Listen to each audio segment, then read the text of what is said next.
बिस्मिल्लाहिर्रहमानिर्रहीम अस्सलाम वालेकुम। MTH 632 की असाइनमेंट नंबर 2 का सोल्यूशन मैं आपके साथ डिस्कस करूंगी। असाइनमेंट नंबर 2 के अंदर 2 क्वेश्चंस हैं।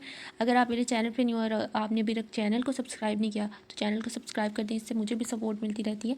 मैं आपको भी सपोर्ट करूँगी और वीडियो को ज़रूर लाइक करना है। बहुत मेहनत करके असाइनमेंट बनाई जाती है, उसको लिखा जाता है और फिर टाइप भी करना पड़ता है अगर ज़रूरत पड़े तो देखिए आपके पास यहाँ पे 2 क्वेश्चन हैं। जो क्वेश्चन नंबर 1 है वो ये है कि आपके पास जो फंक्शन है वो डिफरेंशिबल है। फंक्शन ऑफ z जो है वो डिफरेंशिबल है एट z इक्वल टू 0 पे, और हमने बताना है but not analytic at z is equal to 0। अब फंक्शन डिफरेंशिबल तो है लेकिन एनालिटिक नहीं है। तो एक स्टेटमेंट याद रख लें कि हर एनालिटिक फंक्शन, अगर फंक्शन एनालिटिक हो तो वो डिफरेंशिबल ज़रूर होता है, लेकिन अगर फंक्शन डिफरेंशिबल हो और हमें प्रूव करना पड़ जाए कि वो एनालिटिक भी है तो ये प्रूव नहीं हो सकता। अगर फंक्शन डिफरेंशिबल है तो वो मे और मे नॉट भी एनालिटिक होता है, लेकिन अगर फंक्शन एनालिटिक है तो वो लाजमी सी बात है कि वो डिफरेंशिबल भी होगा। ठीक है, अब आपके पास क्योंकि कंडीशन थोड़ी चेंज है, आपने बताना है कि अगर ये डिफरेंशिबल है तो आपने उसको एनालिटिक प्रूव करना है। तो डिफरेंशिबल होने के लिए आपके पास उसकी लिमिट एग्जिस्ट करनी चाहिए और डिफरेंट पाथ्स पे या तो इंडिपेंडेंट ऑफ पाथ होगा या डिपेंडेंट ऑन पाथ होगा। तो हम इसका प्रूफ देख लेते हैं। ये एक्चुअली टाइप की गई थी, लिखी थी मैंने और फिर उसको स्कैन कर लिया है, तो सर्दी की वजह से लिखना भी ज़रा मुश्किल होता है। तो देखिए, show that the function is differentiable at z is equal to 0। अब आपने बताना है। अब देखिए आपके पास हमारा फंक्शन z जो है वो हम क्या किस में लेते हैं, z हम फंक्शन लेते हैं अपना u और अयोटा v में। ठीक है, x और y में बेसिकली लेते हैं। अगर मेरा फंक्शन x और y में है, z को हम इस टर्म के अंदर लिखते हैं और z हमारा फिर किसकी इक्वल हो जाता है, अगर हम in terms of real and imaginary part लिखें तो x प्लस अयोटा y होता है। और u प्लस अयोटा v हमने f ऑफ z ले लिया, वो इक्वल है मॉड ऑफ z। मॉड क्या होगा, मॉड उधर ही हो रहा है, z की value x plus iota y, और मॉड ओपन करेंगे तो मॉड का मतलब क्या होता है, उसका मैग्नीट्यूड, मतलब फर्स्ट टर्म का स्क्वायर सेकंड टर्म का स्क्वायर, तो x का स्क्वायर प्लस y का स्क्वायर हमारे पास इसका आ गया। अब u प्लस अयोटा v क्या हो गया, x square plus y square के इक्वल हो गया है। अब आपने बताना है कि ये डिफरेंशिबल है at z is equal to 0 पे।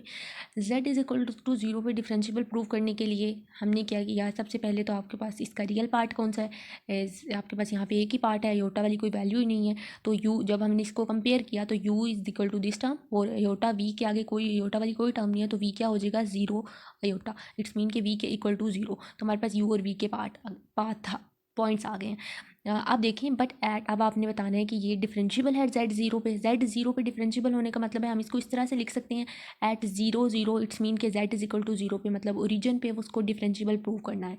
तो डिफरेंशिबिलिटी की डेफिनेशन आपको पता होनी चाहिए। कोई भी फंक्शन, उसमें function of z not F of z minus f of z not और z माइनस z नॉट।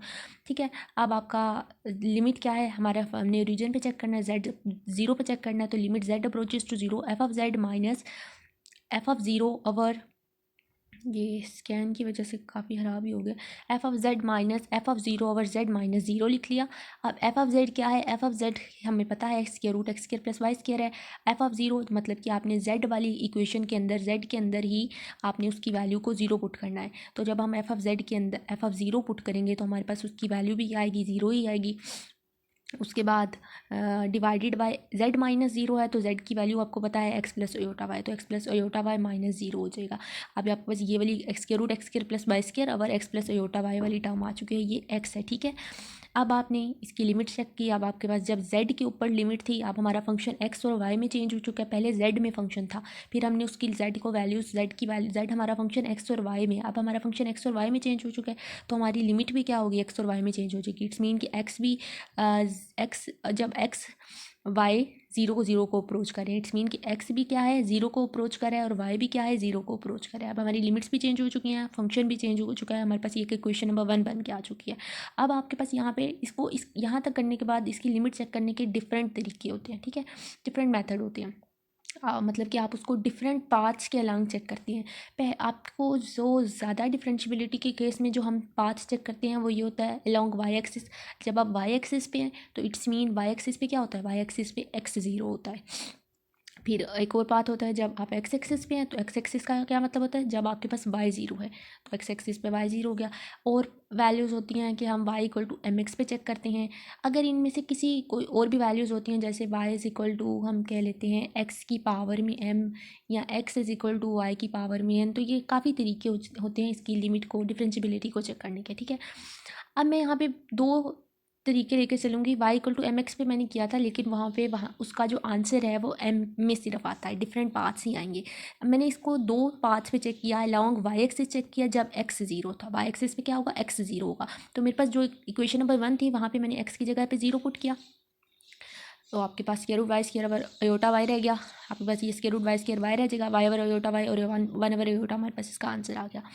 अब मैंने इसको अलॉन्ग एक्स एक्सिस चेक किया, एक्स एक्सिस पे मेरा y 0 होगा, तो y 0 हो गया, y 0 हो गया, x ओवर x रह गया और आपके पास इसका आंसर 1 आ गया। अब देखिए, जब मैंने दो डिफरेंट पाथ्स पे चेक किया और दोनों डिफरेंट पाथ्स पे चेक करने पर मेरा फंक्शन का आंसर डिफरेंट आया, इट्स मीन कि मेरा फंक्शन जो है वो पाथ पे डिपेंड कर रहा है। लेकिन डिफरेंशियबिलिटी के केस में क्या होता है, पाथ के ऊपर डिपेंड कर रहा है। पाथ के ऊपर अगर इंडिपेंडेंट ऑफ पाथ हो तो वो फंक्शन डिफरेंशिएबल होता है, लेकिन मेरा फंक्शन डिफरेंशिएबल, अब हमारे पास तो कंडीशन ही स्टार्टिंग में ये है कि फंक्शन डिफरेंशिएबल है ओरिजिन पे, तो हम इसको पाथ तो हमने बता दिया, लेकिन हम इतना करने के बाद, इतने दोनों पाथ बताने के बाद एट द एंड लास्ट पे लिख लेंगे, यहाँ पे मैंने स्टेटमेंट नहीं लिखी, आप लिख लें कि function is independent of path, और जब function function is dependent of path, जब फंक्शन डिपेंड कर रहा है पाथ पे, लेकिन function is differentiable at z is equal to 0। Function paths पे डिपेंड तो कर रहा है, लेकिन फंक्शन फिर भी क्या है, डिफरेंशिएबल है। और उसके जो दूसरा पार्ट था कंडीशन इसका क्वेश्चन का, वो ये था कि वो एनालिटिक नहीं है z इज इक्वल टू 0 पे। तो एनालिटिक प्रूव करने के लिए काशी रीमान इक्वेशन का सॉल्व होना प्रूव होना ज़रूरी है। तो काशी रीमान इक्वेशन क्या है, काशी रीमान इक्वेशन ये है कि आपके पास जो partial u by partial x है, मतलब यू एक्स जो है वो वी वाई के इक्वल आनी चाहिए, और जो यू वाई है वो माइनस ऑफ वी एक्स के इक्वल आनी चाहिए। अगर ये दोनों इक्वल हो जाएंगे तो काशी रीमान इक्वेशन सेटिस्फाई होगी। तो मैंने इसका पार्शियल यू टर्म मैंने आपको बताई थी और वी टर्म बताई थी। मैंने यू टर्म क्या थी, square root of x square plus Y square. मैं एक डेरिवेटिव लेकर बताऊंगी, दूसरा आपने नोट करना है।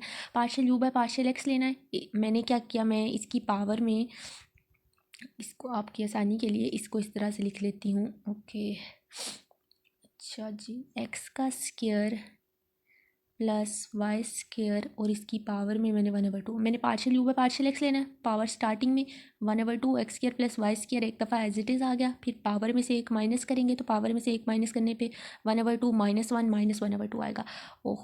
फिर अगेन इनर का डेरिवेटिव लेंगे तो इनर का डेरिवेटिव मैं इधर लिखने लगी हूँ, 2x आएगा, y 0 हो जाएगा। x की रिस्पेक्ट से ले रहे हैं, 2 से कैंसिल हो गया, x अवर और ये वाली टर्म। अब इसकी पावर में -1/2 है, अभी ये नॉमिनेटर में है, जब ये डिनोमिनेटर में जाएगा तो इसकी पावर +1/2 हो जाएगी। +1/2 की वैल्यू को हम इस तरह से लिख सकते हैं, तो हमारे पास ये इसका आ गया आंसर। इसी तरह से जब आप y की रिस्पेक्ट से डेरिवेटिव लेंगे, सेम यही टर्म्स आएंगी, बस यहाँ पे 2y आएगा, फिर 2 से कैंसिल और y over X square plus Y square, हमारे पास इसका आंसर। फिर आप पार्शियल यू बाय ये this is v, partial v by partial x लेंगे तो v तो है ही 0 है, तो दोनों टर्म्स क्या होंगी, 0 होंगे। अब आप u x को v y के इक्वल रखें, ये मेरे पास partial u by partial x है, इसको v y के इक्वल रखा, तो क्या ये दोनों टर्म्स इक्वल आई हैं, नहीं आई हैं। तो इट्स मीन के partial u by partial x is not equal to partial v by partial y। फिर आप partial u by partial y को इस वाली टर्म के इक्वल रखें v x के, तो ये भी इक्वल नहीं आई है। तो Kashi Riemann equation is not satisfied.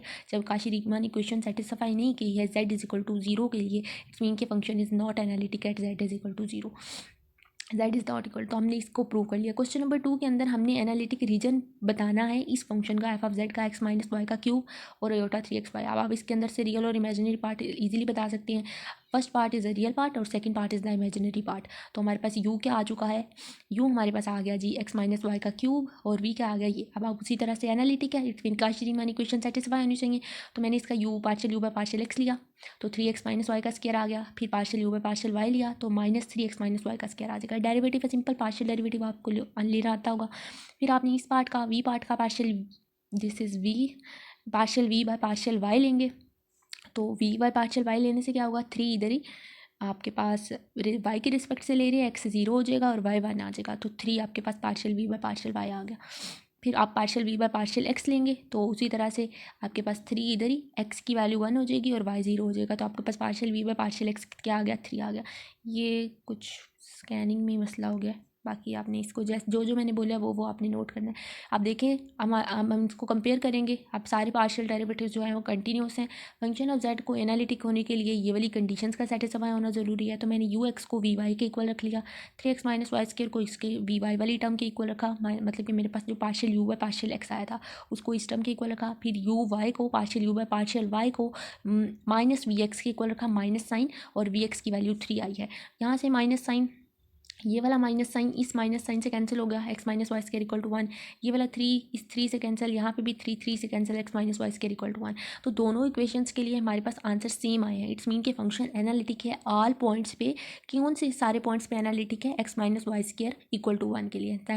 और जो उसका एनालिटिक रीजन आएगा is the line x minus y square equal to 1। X minus y square अगर आप देखें तो एक्स माइनस वाई स्क्वायर हमारे पास होता है, सर्कल की लाइन भी इसी तरह से होती है ना, तो हम इसको वो यहाँ पे वो जो लाइन कह रहा है बेसिकली वो सर्कल की लाइन ही होगी। ठीक है, बस आपने इतना ही लिखना है कि hence the analytic region is the line x minus y square equal to 1। तो ये आपके पास क्या हो गया, इसका सोल्यूशन हो गया क्वेश्चन नंबर 2 का। क्वेश्चन नंबर 1 को मैं आपको एक दफ़ा दोबारा कहूँगी कि अगर आपको क्वेश्चन नंबर 1 में थोड़ी सी पाथ्स के अलाउंग चेंजेस अगर आपको कहीं से सही सेटिस्फाई मिलती हैं तो आप उसको चेंज कर लें, अदरवाइज़ आप ये लिख लेंगे तो ठीक ही होगा इंशाल्लाह। मेरी तरफ से तो यही है, बाकी आपने अपनी तरफ से इसको सर्च ज़रूर करना है, सर्च ज़रूर किया करें, बिल्कुल किसी के ऊपर डिपेंडेंट ना हो जाया करें। आपने अपनी पूरी सर्च करनी है कि क्या ये क्वेश्चन जो मैंने किया है ठीक भी किया है कि नहीं। आप मुझे बता भी सकते हैं कि मैंने गलत किया है, ये नहीं कि नहीं बताएं, आप मुझे कमेंट सेक्शन में बताएं कि मैंने गलत किया है। तो वीडियो अच्छी लगे तो लाइक करें, चैनल को सब्सक्राइब करें। अभी तक के लिए इतना ही, अल्लाह हाफिज़, थैंक यू।